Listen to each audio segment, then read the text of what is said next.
credo che nella mia vita la differenza sia quella che mi ha dato identità.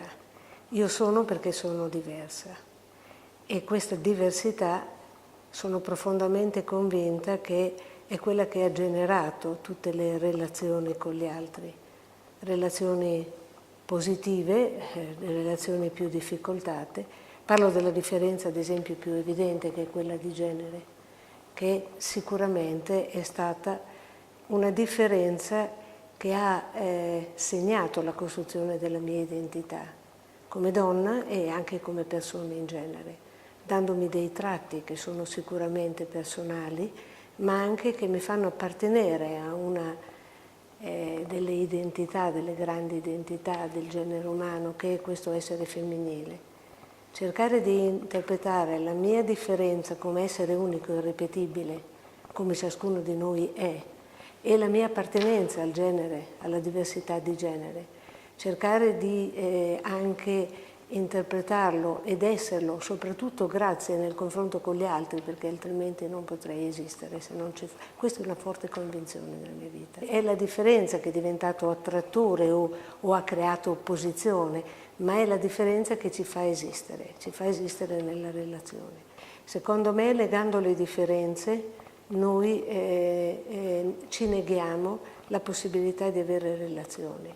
Poi le differenze vanno in un certo senso educate nel dialogo, a dialogare con le altre differenze, a crescere in relazione alle altre differenze, ma non c'è interesse, c'è monotonia, c'è monocronismo dentro a un'uguaglianza piatta che ci vede tutti identici, ma c'è invece una grande ricchezza che ispira proprio il dialogo e lo scambio, è la differenza. Poi ci sono delle differenze che sono accettate, delle differenze invece che, variando dalle culture, possono essere emarginate, delle differenze che possono anche in un certo senso imporsi fino a negare le altre differenze. Però l'essenza prima, cioè io non posso mai prescindere dal fatto che geneticamente so che ogni essere vivente e non solo è unico, che non ci sarà mai più e che non si ripeterà mai più. Questo è il patrimonio dell'umanità. Ma la differenza è nella relazione, questa è la mia profonda convinzione, e genera la relazione. Cosa posso essere disposto a perdere della mia differenza per far entrare, dare il benvenuto alla differenza, o semplicemente far sì che la differenza dell'altro possa esistere? Perché io mi faccio tutore della differenza dell'altro. È una bella e grossa domanda, molto difficile da svolgere. Io credo che se dialogo è, che vuol dire cambiamento, io non perdo la mia differenza, la trasformo, la arricchisco.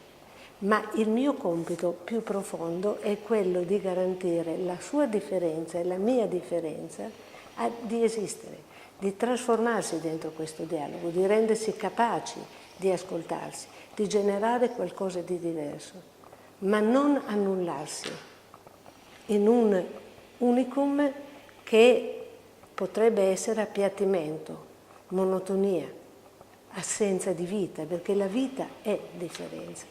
Nella contemporaneità che stiamo vivendo, dove ciascuno è più consapevole, è più vocato a difendere la propria presunta differenza senza capire la sua interdipendenza dalla differenza degli altri.